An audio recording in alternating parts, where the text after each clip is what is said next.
Et si l'on réinventait l'immobilier avec de nouveaux modèles, avec de nouveaux usages? On va parler ville de demain dans cette émission. Figaro Immo, c'est parti.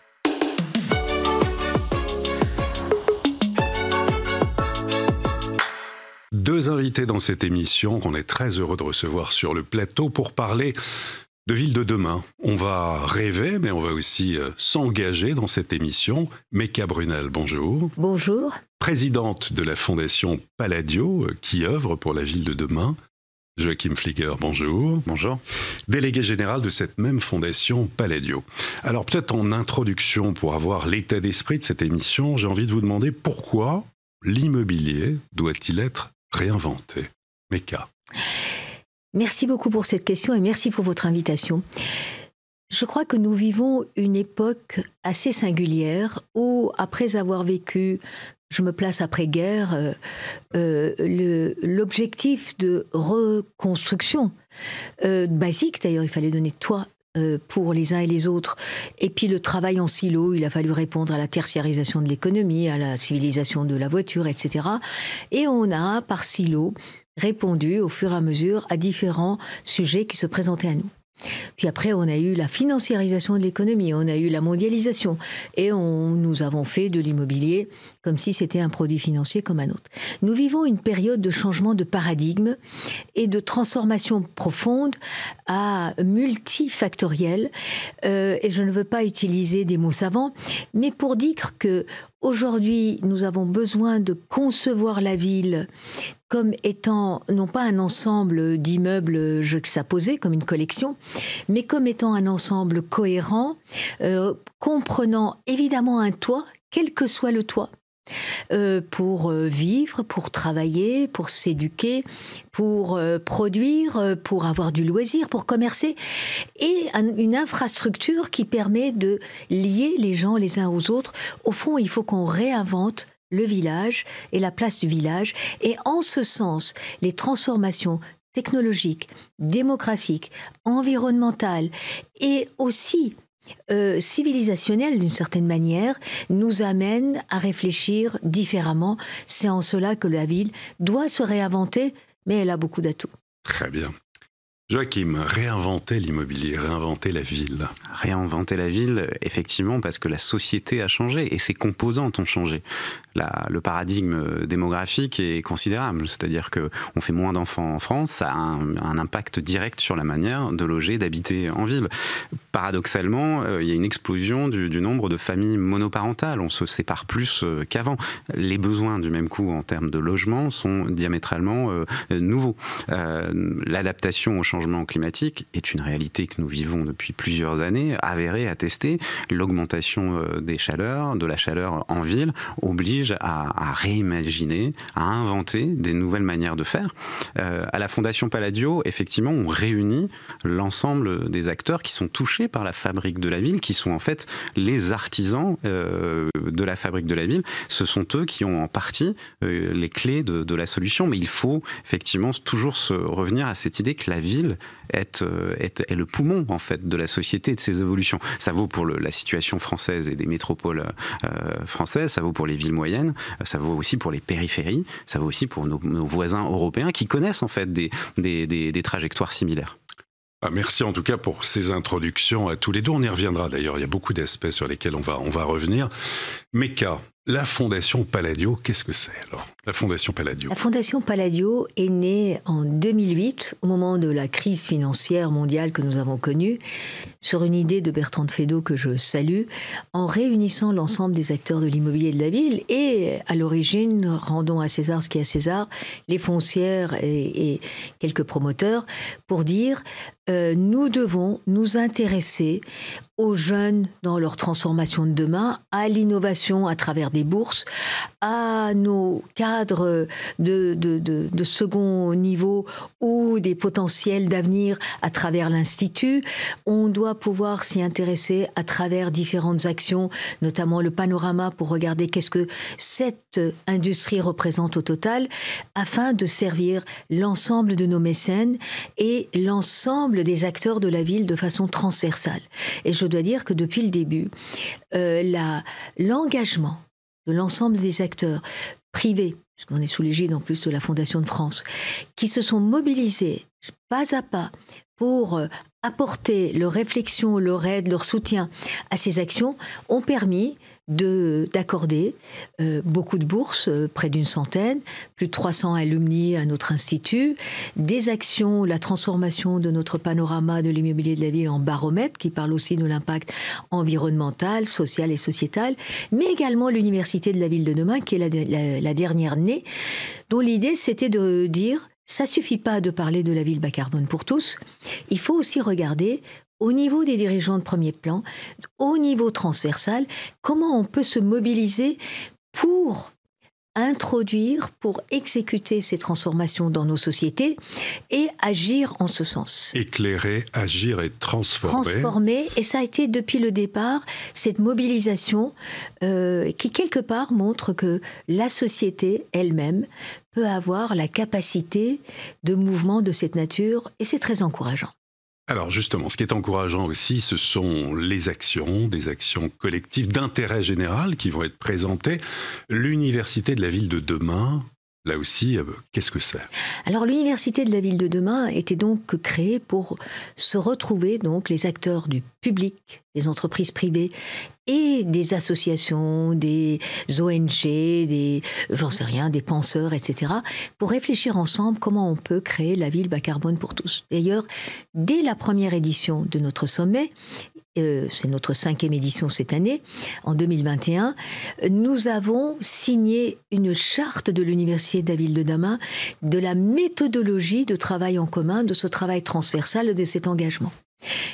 Dès la fin de cette première édition, tout le monde nous a demandé « mais comment allons-nous faire concrètement ?» Tous ces dirigeants, ces maires, ces ministres nous ont demandé comment on va faire. Et nous avons réfléchi. Et l'idée est venue par nos collègues, que ce soit le directeur de l'Université de la ville de demain, Axel Nevers, et l'ensemble des acteurs, pour transformer cela en actions collectives. Et ces actions collectives, ce sont des coalitions d'acteurs transversaux qui, sur la base d'une idée, veulent la porter à échelle, sans attendre des transformations législatives, je dirais, autant que faire se peut avec la caisse à outils de loi que nous avons. Et donc on peut agir sans attendre forcément du politique. On peut agir concrètement sur le terrain. En économie circulaire, ouais. Y compris sur l'argent public ou l'investissement que nous pouvons faire. Et c'est comme ça que nous avons accompagné des acteurs tout à fait majeurs, comme la géothermie de surface, l'Intensiscore, les 20% de SS, l'Alliance foncière, y compris avec les acteurs des villes et publics. Et puis nous avons également lancé l'Université Institute. Tous les ans, nous accompagnons une ville moyenne dont le maire nous demande de se mettre dans ses roues pour aller massivement et réfléchir ensemble sur les différents sujets qui pourraient l'intéresser, et pas un jour le logement social, un jour le bureau, un jour le commerce, un jour l'école, etc., pour lui permettre d'accélérer sa réflexion et de connaître les acteurs lui permettant de se transformer. Et c'est en cela que ce sont des facteurs d'accélération. Et depuis l'année dernière, nous nous intéressons également à des villes plus importantes comme Bordeaux l'année dernière. Mais il y a eu Val-de-Reuil, on a eu Val-de-Reuil, il y a eu Saint-Dizier, il y a eu Lourdes, Béthune, et cette année, c'est Laval, sur laquelle nous allons travailler avec le maire. Encore une fois, c'est toujours pareil. Ce sont les acteurs qui sont les plus importants. Nous ne sommes que des facilitateurs. Très bien. Alors, éclairage, justement, Joachim, avec cette Université de la ville de demain, et sur des exemples. On ne peut pas tout citer, mais quelques exemples emblématiques d'actions collectives. D'actions collectives, qui plus est que nous avons révélé vendredi 13 juin à Versailles, lors du sommet, du 5e sommet de l'Université de la ville de demain. Les distinguer, c'est, comme le disait Meka, accélérer leur visibilité, leur structuration, les aider en fait à se faire connaître dans leur démarche. Peut-être pour commencer avec une qui nous semble assez importante, le fait de pouvoir rénover des logements vacants logements et les mettre à la disposition de populations en difficulté. C'est une action collective qui vient de se lancer. Elle fait le constat que d'un côté, nous avons un étudiant sur 5 qui se loge dans des conditions très difficiles. Il y a à peu près 200 000 personnes en France qui vivent en situation de logement d'urgence. Et puis de l'autre côté, vous avez un parc de logements vacants qui restent vacants en réalité parce que les propriétaires ne sont pas accompagnés dans la rénovation ou n'ont pas la capacité financière de rénover ces logements. Ce que propose cette action collective, c'est de créer en fait une foncière solidaire qui permettrait en fait à la place du propriétaire d'effectuer la rénovation du logement, puis ensuite de se charger de le mettre à la disposition avec des loyers modestes à la destination de populations fragiles, vulnérables. Un exemple, c'est un retraité ou une retraitée qui possède un studio, qui n'a pas les moyens financiers de le rénover. Eh bien, cette personne le confie à la foncière solidaire, qui le rénove, qui le met en location auprès d'une personne vulnérable, avec des moyens modestes. Et puis, ce qui se passe pour le propriétaire, c'est que son logement est rénové. Alors, effectivement, il ne touche pas de loyer pendant le temps où intervient la foncière solidaire, mais ce retraité se retrouve 12 ans, 15 ans après, avec un studio rénové qu'il peut léguer à ses enfants. Et donc, il y a un cercle qui est extrêmement vertueux qui permet de répondre à plusieurs problématiques. Est-ce que l'on pourra donner son argent, son épargne, utilement à une foncière solidaire, justement ? Là, on peut le donner par la mise à disposition du bien immobilier lui-même, qui en fait est une réponse pour le retraité, pour le propriétaire, et qui sera nécessairement aussi un impact sociétal majeur pour pouvoir loger en fait toute une partie de la population française. Et là, il y a un engagement, c'est la rénovation et la location de 15 000 logements en l'espace de 3 ans. Vous prenez l'engagement ? Le groupe de travail, l'action collective en prend l'engagement et nous les soutenons pour leur donner l'éclairage dont vous parliez tout à l'heure, les mettre en relation avec les foncières, avec les territoires, avec toutes les parties prenantes qui ont un intérêt à agir, en identifiant ensemble le besoin qui est crucial. Là, on a parlé tout à l'heure d'étudiants, de populations qui ont besoin de se loger. C'est peut-être, comme le dit souvent Mecca Brunel, nous sommes à la base de la pyramide de Maslow. On a besoin de se loger pour vivre. Eh bien, cette action collective y répond. Et l'autre action collective qui va en fait dans cette ligne, c'est massifier la transformation de bureaux en logements. 400 000, 500 000 logements vacants, ce qui est absolument énorme. Il y a un gaspillage monumental des mètres carrés. Et là, vous proposez une action collective, un inventaire, de faire aussi un scoring de bureaux vacants et notamment dans les Hauts-de-Seine, qui serait un premier test. Alors, effectivement, l'idée, c'est toujours de regarder la réalité en face, de se dire, d'un côté, vous avez des mètres carrés de bureaux vacants, on les estime à 9 millions aujourd'hui de mètres carrés de bureaux vacants, peut-être 12 millions à échéance de 2030. Et puis, sur la France. Et de l'autre côté, vous avez un besoin de logement qui est en tout cas nourri une crise du logement qui est considérable. Eh bien, ce consortium de la transformation des bureaux se propose de faire un inventaire des immeubles qui pourraient être facilement transformables. Et leur cas d'espèce, effectivement, c'est de dire, en 6 mois, de faire une cartographie des Hauts-de-Seine et de cibler des immeubles de bureaux qui seraient facilement transformables. Et de créer un indice qui permettrait à tout à chacun, c'est un outil en fait qui serait mis à la disposition de tous, permettant en fait de déterminer la capacité de changer ce bâtiment de bureaux et de le changer ensuite, d'identifier aussi quels peuvent être les freins à la transformation. En tout cas, de prendre à bras le corps ce sujet-là, de commencer par les Hauts-de-Seine, mais ensuite de massifier. Oui, c'est ça. L'idée, c'est de généraliser ensuite, l'étendre sur toute la France. Oui, Mecca, vous vouliez intervenir sur cette notion ? Oui, je voulais rebondir sur ces sujets-là. Pour dire ce que je disais tout à l'heure, c'est que nous devons sortir du silotage de notre vision du monde pour arriver à considérer les villes comme un ensemble cohérent. Et cette régénération urbaine, au fond, c'est ça. Nous ne pouvons pas déplorer en permanence, d'ailleurs un peu partout dans le monde, que nous manquons de toit pour vivre décemment. C'est la base de la dignité pour des étudiants, des familles, du social, du pas social, du moyennement social, pour les personnes âgées, etc.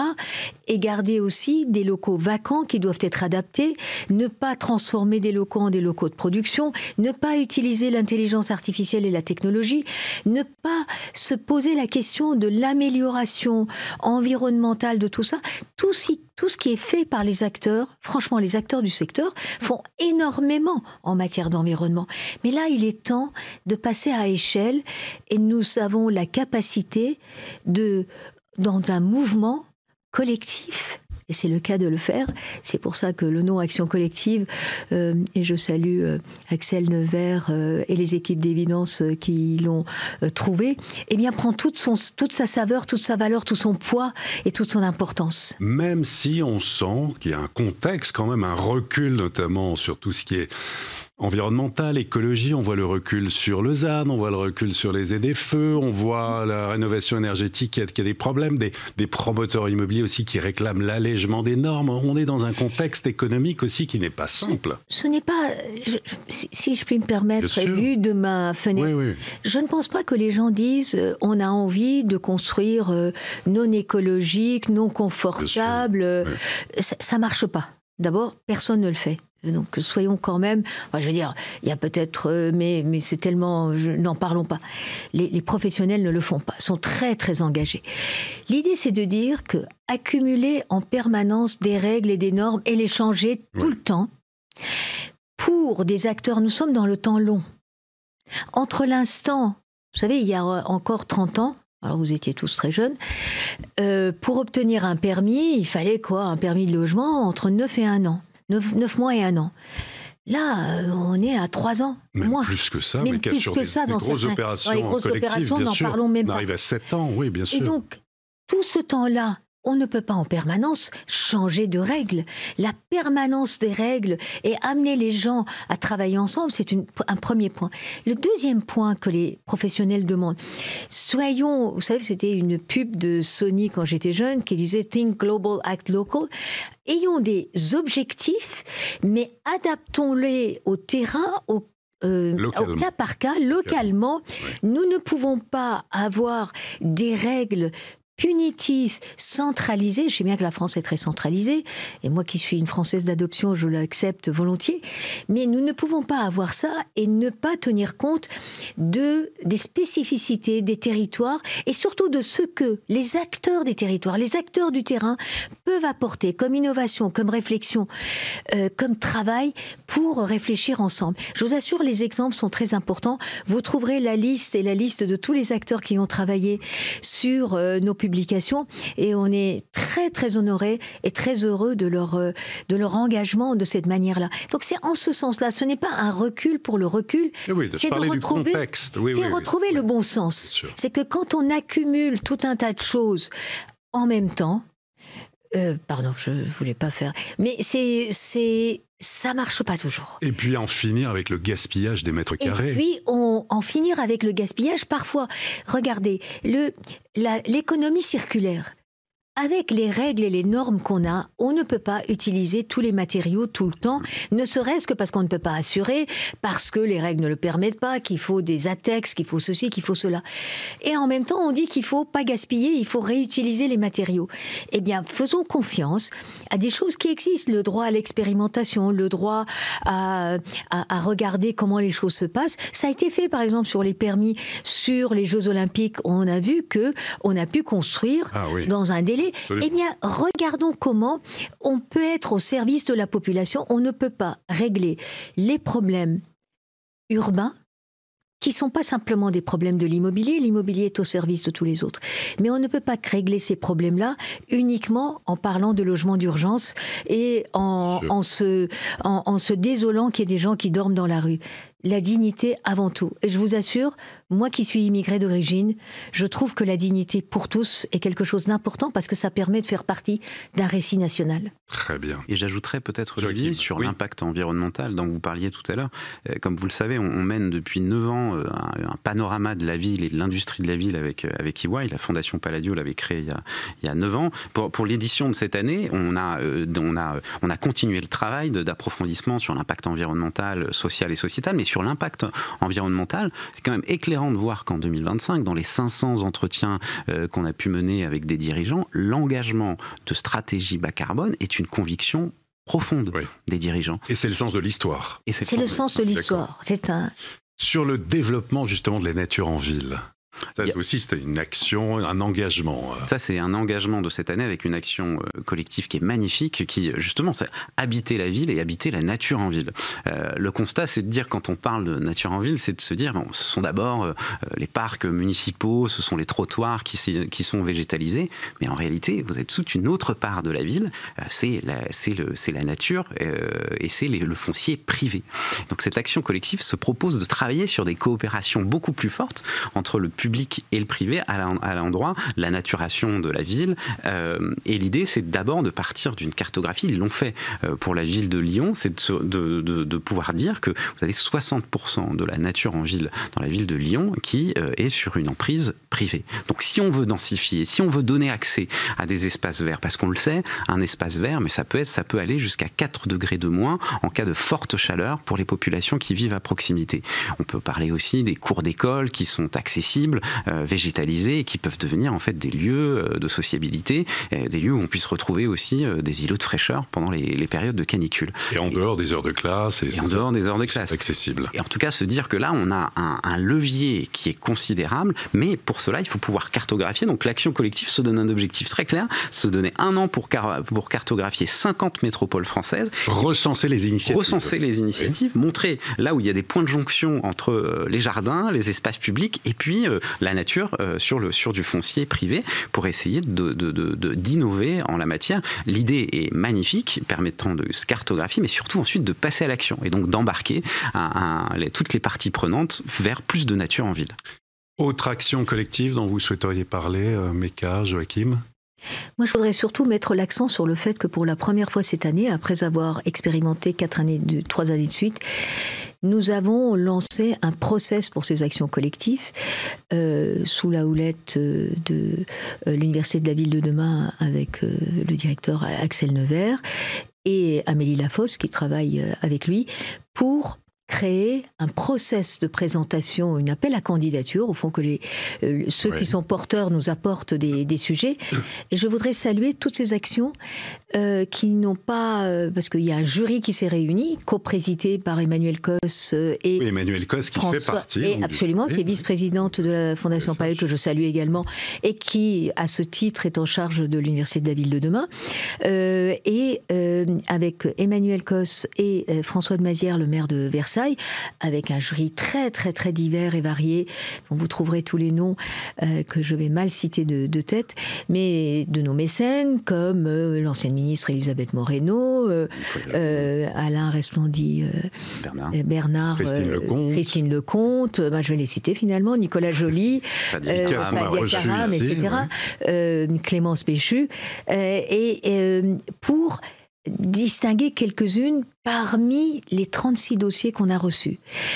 Eh bien, cela indique que la société civile est là, mobilisée avec le secteur public pour trouver des voies et moyens de transformation et de cette régénération urbaine. Je vous assure que c'est très encourageant pour ce que nous allons remettre comme clé du camion, si j'ose dire, à nos enfants et petits-enfants. Oui, pour les générations futures, Joachim. En tout cas, un bel élan.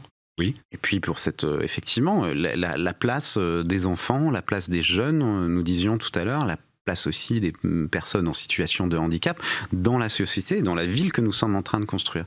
On fait en fait œuvre là de société tous ensemble, et c'est vrai que la forte mobilisation du secteur privé, des territoires, du secteur public, nous amène en fait à penser une vraie complexité. On ne se cache pas derrière la complexité du sujet, mais plus on est divers, plus on est pluriel dans la manière d'aborder ces problèmes complexes, plus on trouvera des solutions qui sont innovantes.